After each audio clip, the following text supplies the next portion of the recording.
Pat Novak for hire.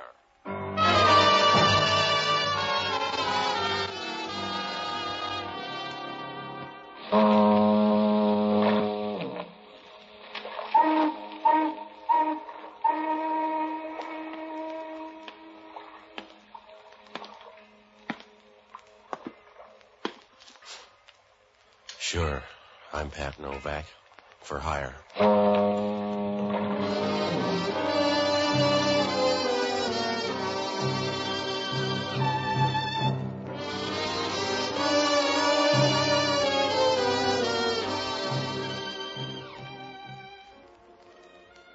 That's what the sign out in front of my place says.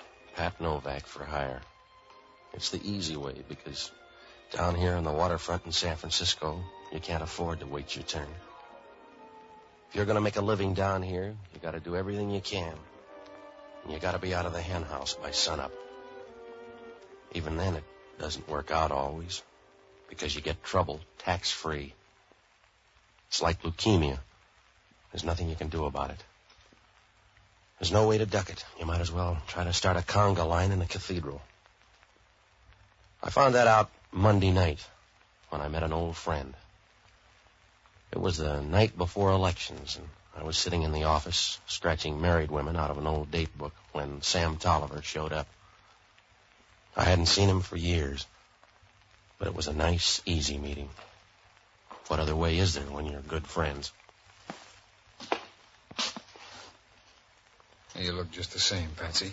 Yeah, it's good to see you, Sam. Sit down. Sure.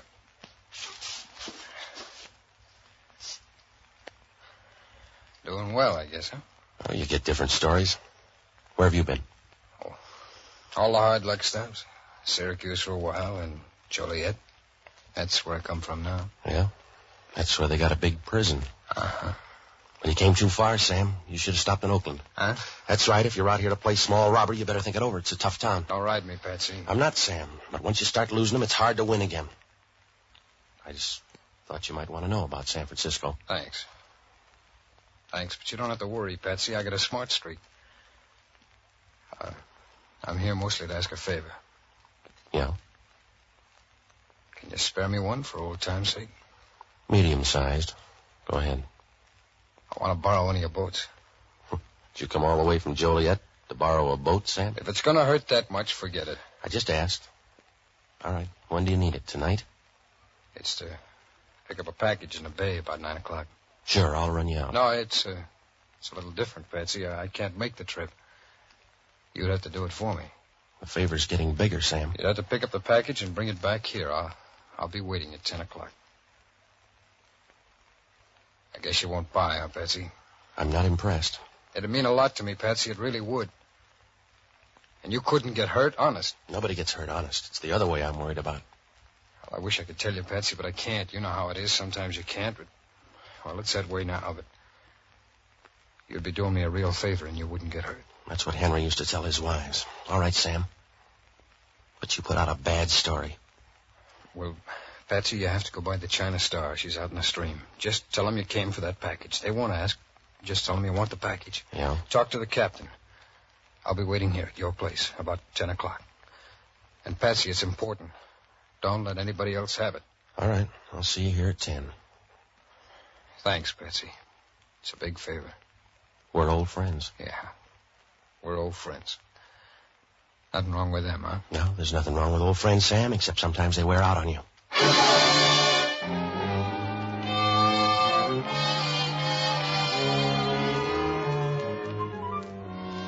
When Sam Tolliver walked out of there, I began to worry. I don't know why, because he was always a good guy.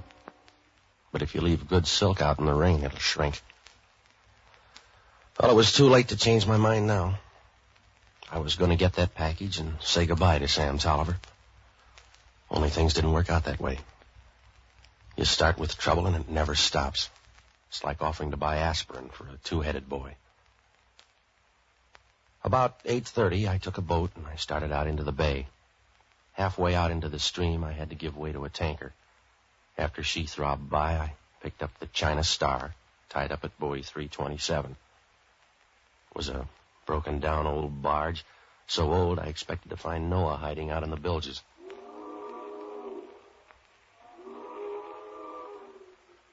Well, I went aboard, and they took me into the captain's cabin. It was going to be tougher than Sam thought.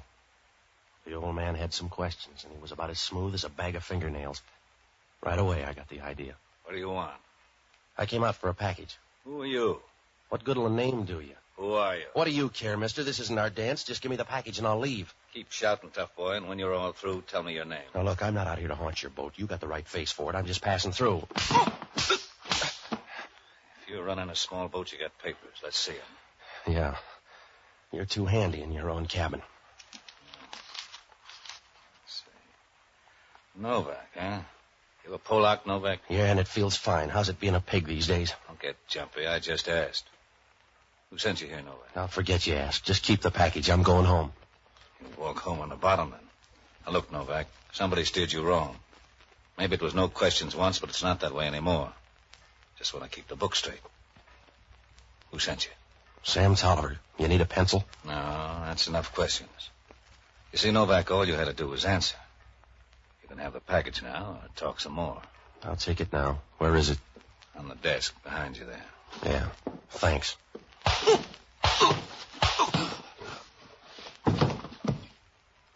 You're welcome, Novak.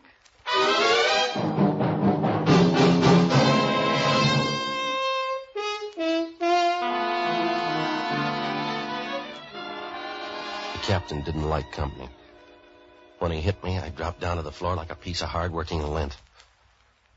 The last thing I remember was Sam Tolliver sending me out to this boat. I knew then I had no more business here than second trumpet in a string quartet. I could hear voices and people moving around, but it didn't help much. You can get that kind of service in a tomb. Somewhere along the line, they moved me, because when I woke up, I was lying in a cloud of plateen on a couch in a different cabin. The class of people had improved. She was bending over me with a cold towel and a warm look. And from where I was, she had a figure like a shot of brandy on a winter night. When she said hello, you knew that all you had to do was send up a flare and relax. Good evening. Welcome back. Yeah, How do you feel? a little used up. I need recharging. Here, put your head on my lap. There. That's it. Yeah, that's it. Forget the towel. I'll struggle along this way. By the way, whose lap is it? I'm Ellen Morrow. Where's your friend? The captain? I guess so, the brave guy, Axel Arm. He's down getting your boat ready. What's he doing, punching holes in the bottom? He'll be back in a minute. The package will be ready and you can leave. No, you keep the package. The last time I got a headache. I'm sorry about that. It was a mistake. That's what they told Marie Antoinette. By that time, her head was 40 feet down the street. What's in that package? It wouldn't help if you knew. You let me work that out, huh? Work out the answer then. How about Sam Tolliver? Slow down, Betsy. I'm not going that fast. You're going the wrong way. I'll help you lick your wounds, darling, but I'm not going to get talky. What do you got to lose? What have I got to gain except your gratitude? I can get that any night with a couple of drinks. How is he, Ellen? How does he look? Too comfortable. On your feet, Novak. Yeah. You ought to rent that out, sweetheart. I'd sign a lease myself. I'll finish the sweet talk, Novak. You get on your way. Here's the package. You know, I changed my mind about the package. You keep it. Your boat's ready. Unless you want to get tossed in like a mackerel, take the package and beat it. What's in it, and where does Sam Tolliver fit? You asked once already with your head in her lap. You want me to sit down? Well, you got brains after all. Yeah. Sorry, I thought they were all in your fists. Yeah, you're still smart. Take this package. Show him the boat, Ellen. I'm going to remember you, mister. Ellen's going to lead you by the hand through the dark. Stop beefing and settle for the simple pleasures. I will. I'll remember you. Concentrate on Ellen. You'll get a better memory.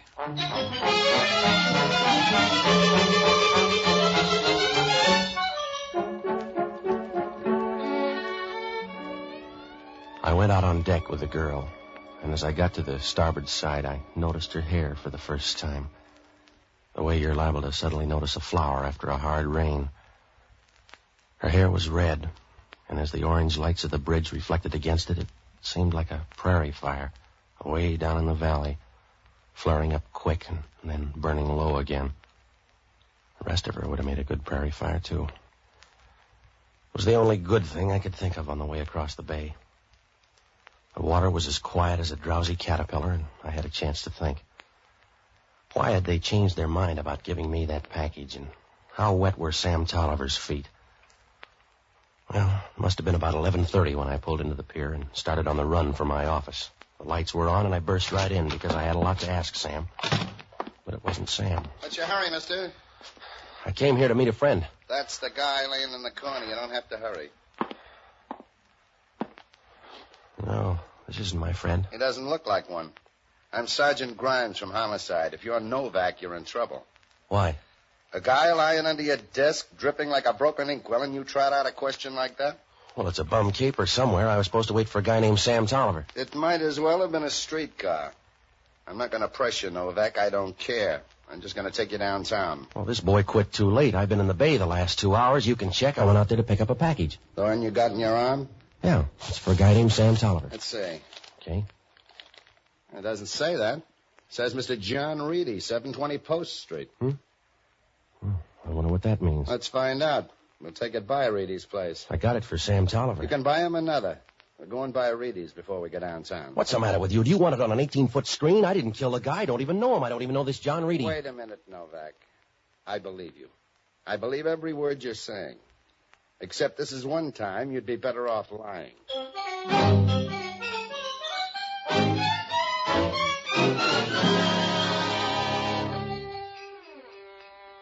When we left my office, I felt as if somebody had walked through my stomach on stilts.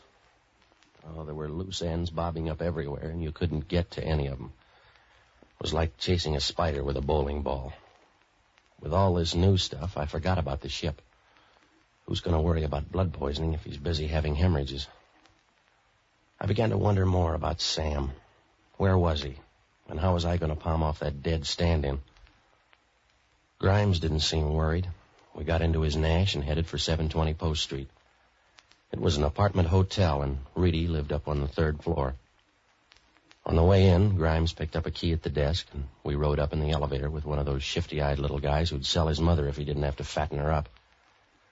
When we got to Reedy's door, Grimes took over. Open up! Maybe he can't hear you, Grimes. Nobody home. Let's go in. Why? We don't know him well enough to sneak in. I rate a hunch, Novak. Okay. The light's on your side. Leave it out.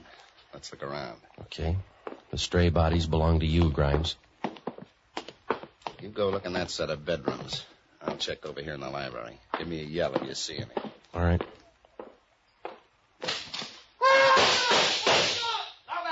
Novak! Two of them. I got one by the desk. The other started down the fire escape. I'm going down in front. Take this gun and stand by the fire escape. He may get trapped and start up, so keep your eyes open. I walked into the library. The window was open, and the curtains were blowing over the dead man's face. It was a good thing, because you can't split the difference with a service 45. I took him by the heels and dragged him away from the window. His eyes were rolled back as if he expected somebody to tap him on the shoulder and tell him it was all a mistake.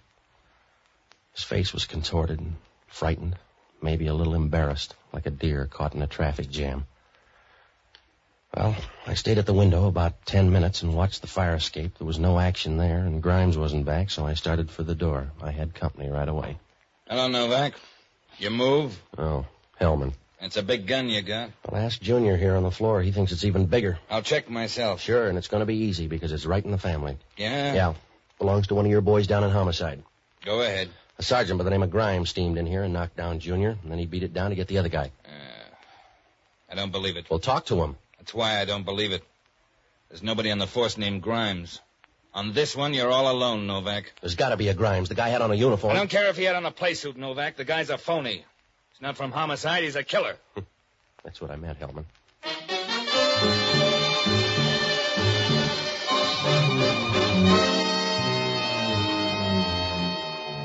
I knew Hellman was right. If Grimes was on the level, he'd have booked me instead of coming up here. He came up to Reedy's with murder in mind. Even if they believed the story about Grimes, I was still on the spot.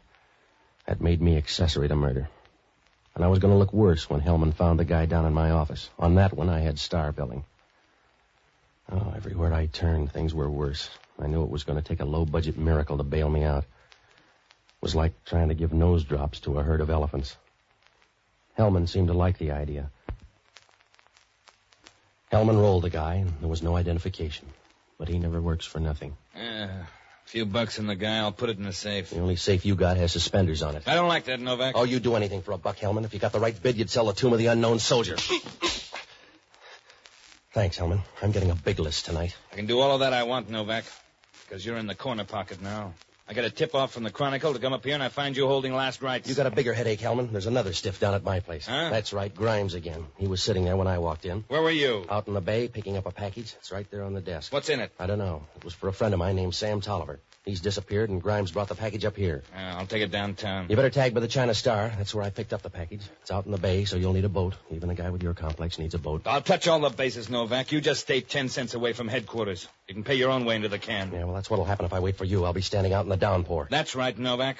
If there's a chance, I want to see you get first prize. Yeah, well, I'm going to be stuck unless I shop around myself because you got lockjaw of the brain, Hellman. Yeah? That wouldn't hurt you so much, but if it spreads, you're going to be in trouble. That's what I'm waiting for.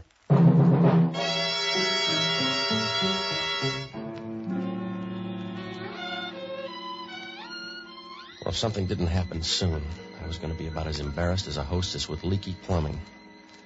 I was counting on Hellman to shake down the skipper of the China Star. If that didn't work, I could close shop. I didn't have any leads.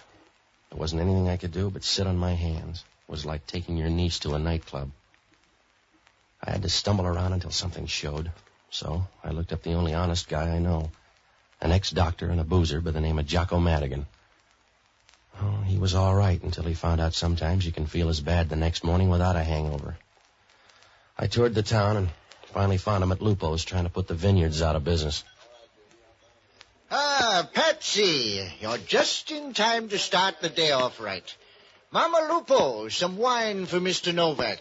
You can only have a quart. We're running low. Look, it's almost midnight, Jocko. I got to talk to you. We're not going to turn into pumpkins. You need some wine. No, I don't. Patsy, when you die, the artwork is going to be simple. On your grave, they'll chisel a picture of a pair of slacks, a hamburger, and a double malt. All right, Jocko. The final symbols of a decayed civilization, because that's as close as you ever got to civilization, a remote connection at best. Like a bookie, they love horses, but they die on a stock farm. It's the same with you and civilization. You all through, Jocko? I won't fight against your sober babble. What's the matter? There's a dead guy down in my office. A friend of ours? No.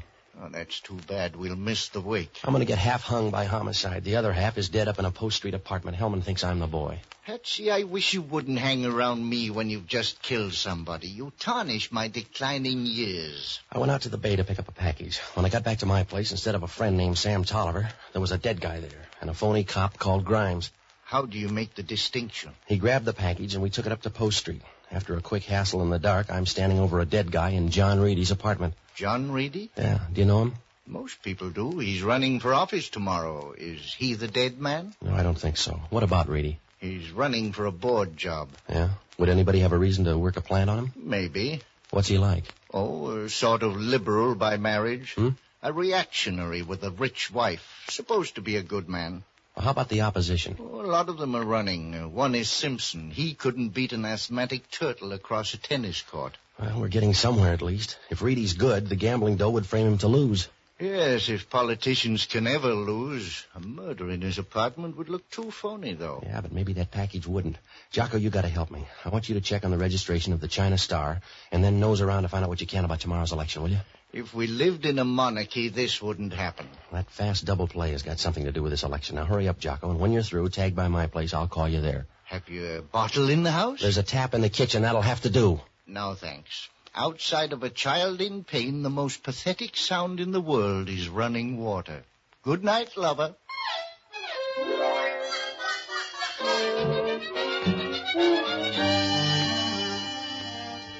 I left Jocko and ducked into a phone booth.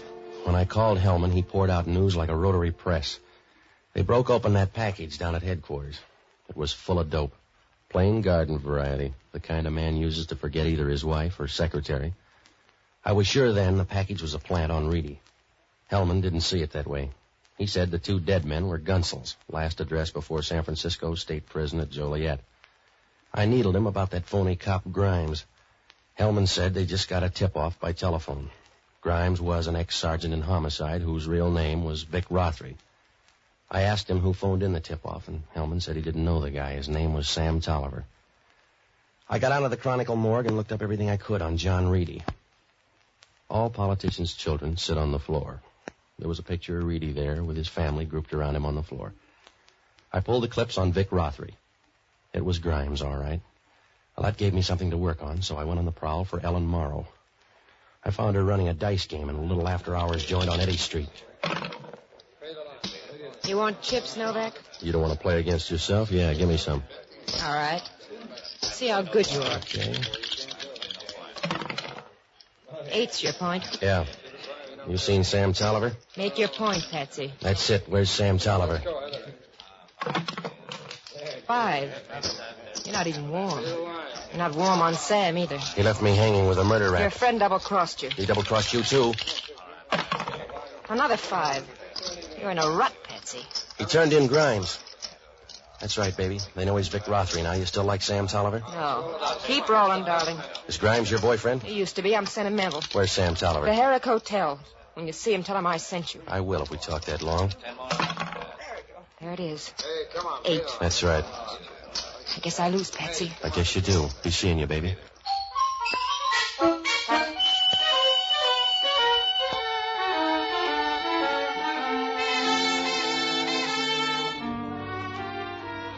She changed when I left.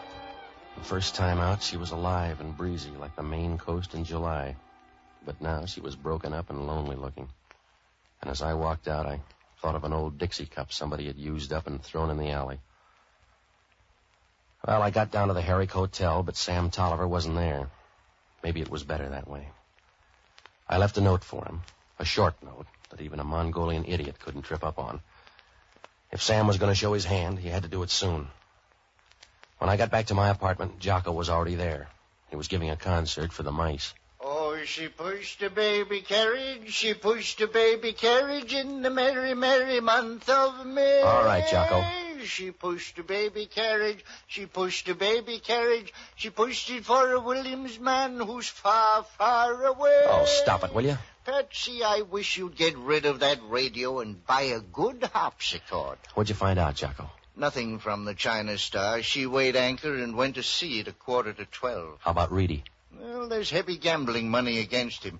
And there's talk about a last-minute scandal. All the newspapers had tip-offs. Where was he tonight? At a rally in the Mission District with his whole family. Well, that'd leave time for a plant. They broke open that package. It was full of dope. Oh, that makes sense. He was once under treatment for malaria. The drugs found in his apartment would make it look bad. Yeah, I'll get it. Hello, Novak talking. I hope so, because you got a lot to do. What's on your mind, Hellman? A girl named Ellen Morrow. Who killed her? Did they? About 20 minutes ago. Vic Rothery's picture was all over the place. Yeah, they were chums. You better pick up Sam Tolliver. He's at the Herrick Hotel. I'd rather have Vic Rothery. Haven't you picked him up yet? No, we're on our way out. Well, you better hurry, Hellman. There won't be any voters left. I thought Sam Tolliver was a friend of yours. Well, that's the trouble with close friends. You give them the shirt off your back so they can see where to put in the knife.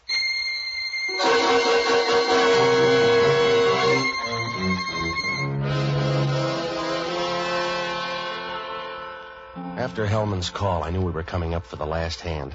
I met him, and we rode down to Vic Rothery's hotel. It was early morning, just about the time Dawn is too sleepy to get out of bed. In the pale light, Geary Street looked like a shabby old lady with a snootful, and Rothery's hotel was worse. Hellman flashed a badge on the night clerk, who reached over and handed us a key. It was a funny thing to notice then, but the guy's hands were short, and his fingers were peeled and stained yellow as if they'd been dipped in weak acid. Well, we rode up to Rothery's room.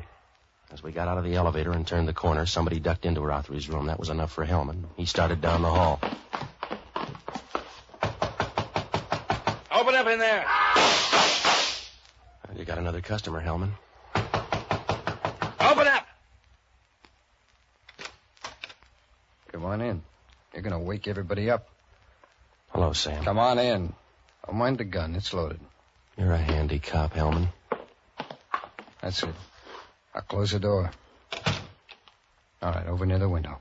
Yeah. Go on. Sure. You got an answer for Rothery here? You too, copper, over near the window. I ask you. You got an answer for Rothery here? You're looking at it, mister. You know, Patsy, I'm sorry you came. I could bounce a few off of this guy with no pain at all, but it's going to hurt on you. Don't kid me, Sam. I don't know why you came, Patsy. You could have left me alone. I didn't mean to put you in for this. Things went wrong and you were in, that's all, but I didn't mean to do it, Patsy. Give the man your gun. You were a good guy to me, Novak. I'm sorry you drew the deuce. I'm really sorry because, well, you were a good guy to me. Well, I'm not anymore, Sam. You got 5 feet to make up your mind. I got it made up, Patsy. Now stay back. Let me try it out on him first. You've had practice. Stay back, Patsy. I'm in a hole and I'll burn my way out. You know that. Patsy, I'm in a hole. I gotta get out. Don't kid me, Sam. I was your last friend. All you got now is the road. Stay back, Patsy, please. Patsy, stay back. That gun, Sam.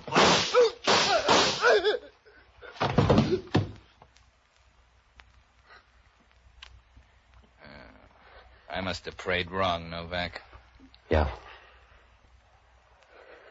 Sorry, Sam. I'm a tough loser. Yeah. You were right, Patsy. It's a bum down for a small robber. For a while, you looked big. Not for long, though. No. You're a small-time bum, Sam, and you're better off dead. I wouldn't argue it. I'm sorry, though. I doubt it. I guess that's right. I didn't try very hard. How's your friend, Novak? Let's go. The friendship's over.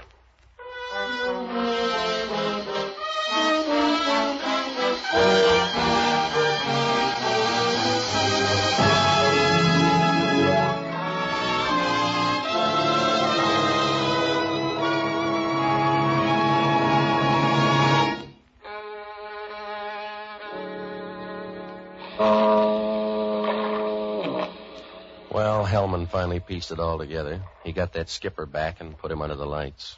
The story was damp, but it fit together. They were all in on a deal to railroad John Reedy. Vic Rothery headed up a bunch to plant the dope in his apartment.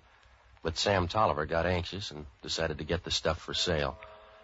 He talked a couple of buddies into it and sent me out to the ship to pick it up. The captain smelled a switch and knocked me out long enough to get word to Rothery on the beach. Rothery got the guy in my office and the other guy that Sam posted in Reedy's place in case anything went wrong. That left only Sam on the other team. Rothery wore the uniform because it was an easy way to plant the stuff in Reedy's apartment. But the timetable went haywire, and he got tripped up by that tip-off call to the Chronicle. That's about the way it was. Well, Hellman asked only one question. How come Sam Tolliver headed for the girls' place and then Rothery's? I don't know, except maybe that note I left Sam. How'd I know he'd believe a lie? Oh, it worked out for everybody except John Reedy. He lost the election anyway. Jocko forgot to mention the guy was a Republican.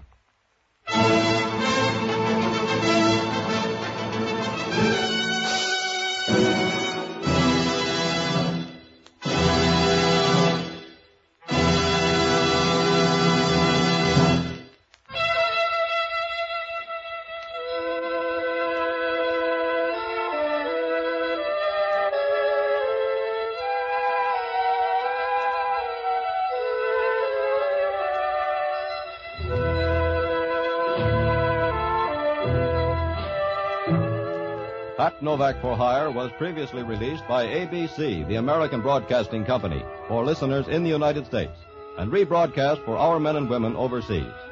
This is the United States Armed Forces Radio Service, the voice of information and education.